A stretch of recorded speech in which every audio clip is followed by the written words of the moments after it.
naluwandiikira mu kaseera akazibu ennyo nga twawukanye n'omuntu. So nga ndi mu apartment okamanyi ka one bedroom apartment nga ndi omwonze kaŋŋamba nga mpulira bulala. Naye kiki nejjukira there was a song I'd listened to before. Nengamba waki sirumaliriza. I'd noted a few words while I was in the relationship. Kati nfuluma relationship njagala ndumalirize. So specific moment eyo when it was cold in that apartment nenkwata pen nentandika okukola ki? Ulawajali shimanya libeno mubwati nyansubira wayomu Waliwo nabira mutima gwange oyeyo yana yakamusa omwoyo gwa kalosa kasufu alibera omubwati anonyoyo. I know. Naava girl, how you doing? I've been good, but Omukyalo omukakkamu okufaako. okitegeera neekuuma. Have you been? I've been good. You're looking so beautiful. Thank you. Okikola God's otya? grace manya. Okikola otya bannaawe kubanga weekuumye ebbanga lino lyonna ng'ofaanana? Mami Bugembe agamba ki? Wilson Bugembe nti ani Katonda yali mu nsonga eno. Katonda yabadde Badde mwene ensonga. Ako. That's my favorite song for Wilson Bugembe. There are so many songs by there, but that specific one has, you know, it speaks to me. Congratulations okuba ng'osazeewo n'otuuka ku luno lunaku kuba tukimanyi ku bayimbi si lwangu. Bane si lwangu gwe manya okutuuka ku lunaku luno there's been battles, wabaddewo ebintu bingi ebisika ebikigaana ebikiremesa naye Mukama tumwebaza. Wajja otya okusalawo n'osalawo nogaa nti ku Valentine Day kijja kijje kyekyo that is the very big day gye tugenda okusalawo. Munnange twasooka kufuna date wano ya Apple. Era sure alibadde mu Apple naye waliwo something that happened. There's someone that had a show naye n'agisazaamu. Kati abaserena ne bankubira essimu nti omanyi tulinawo date eno gyetaaga. Nkulu Kenneth tumuwiddeko ng'agamba yagisazaamu oba abadde asaaga. Simanyi nakumanya oba yali ye. Kwanze tebampa details ani yali asikamu. So n'osalawo n'ogaa kanjiteeke ku lunaku lw'abaagalana. Mukama bw'atyo bwe yasalawo. Anyway, kati ani ali emabega wa kino kyonna yasalawo nagaa nti Naava omanyi mulimu abayimbi era bava netugamba nti mulimu yamposhi nagamba naye kijja tuluteeke oba it was you still. Let me tell you, it's been a collective effort. Wabaddewo bantu bangi, family, wabaddewo the likes of Steve Gina, Omwami Steve Gina akoze omulimu gw'amaanyi nnyo kwegamba nze nali nkitadde. You understand? At one point ng'ebintu byakusikamugwa nali ngenda kupowa naye so many people have had a hand in this, so many friends of mine sinza kumenya mannya bangi. Okusika omugwa otegeeza nti mu industry mubaddemu ebikono bingi bibeeramu kubanga buli omu ayiranira to be on the top. So manyi nti gwe oba olina kyoyagala okuvuga oyinza okusangawo roadblock. Yeah. How have you managed to fight these challenges mu music industry wadde nti mpitirivu naye n'olwana n'oba nti okyastandinze nga Naava Great? Nze sina maanyi, sina na buyinza oba busobozi bumala to stand. Naye neebaza omutonzi era nkyogera nnyo nti senga si Katonda sandibadde wano, tetwandibadde nga twemanyi, sandibadde nga n'okuyimba nkole ki kutegeera, but it's been God. Twogere ku luyimba lwa Ninga Omuloge.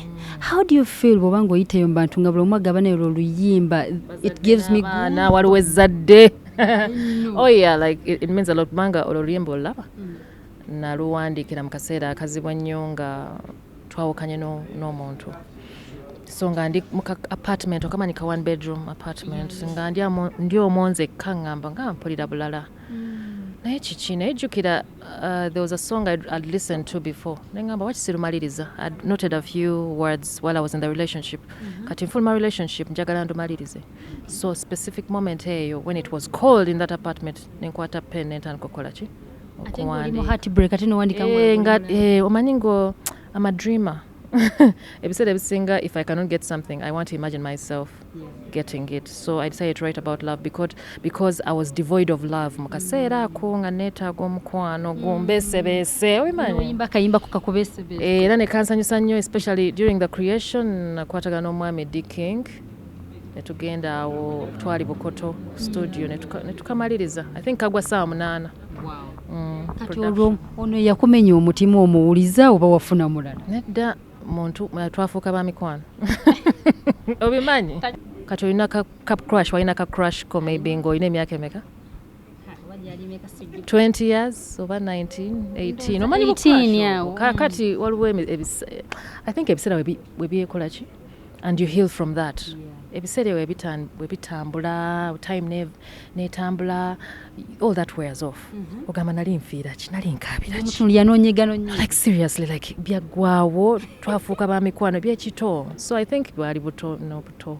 Have you ever opened up to him nomuga nti nolimba naluwandika after I had I tell you, by the way, it was not even necessarily for him. Saluwandikira ye lwali lwange to heal. Normally tetutera kulaba nnyo ku bivulu by'aba fellow artists both. Should we say you're an introvert or no, by the way nze kankubuulira ekintu kimu bano nkigambye nnyo by the way abantu bonna abambuza ekibuuzo ekyo nti nze bwompita bwonkubira n'ongamba Naava jangu kwetaaga ku mukolo gwange mbeerawo bw'otompita bayinza okukolerawo ebintu ebitali birungi but nze I show up for everyone. Kenneth called me, I show up for him. Abambi nga bw'obalabye bonna Mungi Bruno K bwe bampita ku kintu kyonna I'm there or any other artist by the way I'm there for them. Pandikidde ba artists bangi. I've backed up many artists. I've featured on many songs naye nga temundaba nti mu video naye nga mwendi. So kakati tusuubire ku kivulu kyo bano ababadde ne bagenda okubeerako oba tusubire mu artists? They're coming. They're going to be surprises. So mujje mulabe surprises oba naye temusubwa ba artist bange bona bagenda okuwaniza okuyimba Ninga Omuloge nefuna artist ow'amaanyi najja n'abeera n'asula mu kavasi. Waliwo omuntu aliyo n'agamba nti bwe tutunuulira general engeri gy'oyimbamu tusubireko ka collaboration with either Irene Namubiru, Juliana. Why not? Tukalinde ddyako tukalinde. Why not? Mambo kitukyali balamu bwetubaza Mukama so that is coming. Byonna bijja. Tusubire ki ekyenjawulo ku concert yo? Concert wengi because nga bwe nagambye nti inbox mujjudde message Naava. Okuva 2011 bansaba concert. Kakati bajje bawulize ennyimba ze bamanyi ne ze batamanyi bajje bafuna experience ya love jangu n'omwagalwa tewetaaga waliwo abadde bagamba nti banaye nze siina mwagalwa sijja kujja banaye nayimba ennyimba ezisinga nga siina muntu mujje. I love the singles because that's where we bake netufuna tomanyi omuntu oyinza omusanga ku show oyinza okumusanga ku show nga alina story yemu naawe gy'olina so fena tujja tukusubira okujjayo n'omwagalwa okuba omukulu inshallah waali ajja kubaawo ono omuntu mulabe emiryango gigrosa omeka 7 p.m. 7 p.m.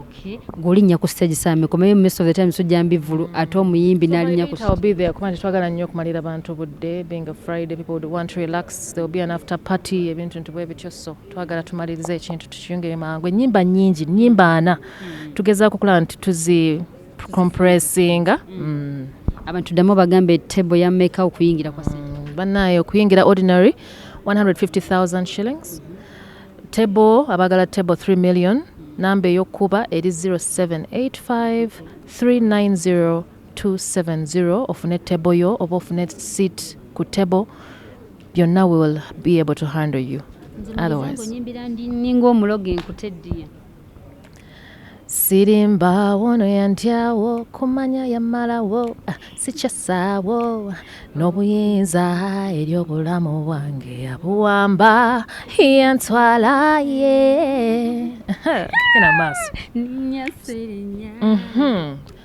tunulanga talaba simanyi kikyanfudde abaye Ninga Omuloge obubimba n'obulala bungi nnyo nakusomezi nga 14 February dugo ntonyumirwa nnyo tugenda kubeera no ku Serena Hotel amanya ze Sandra Liana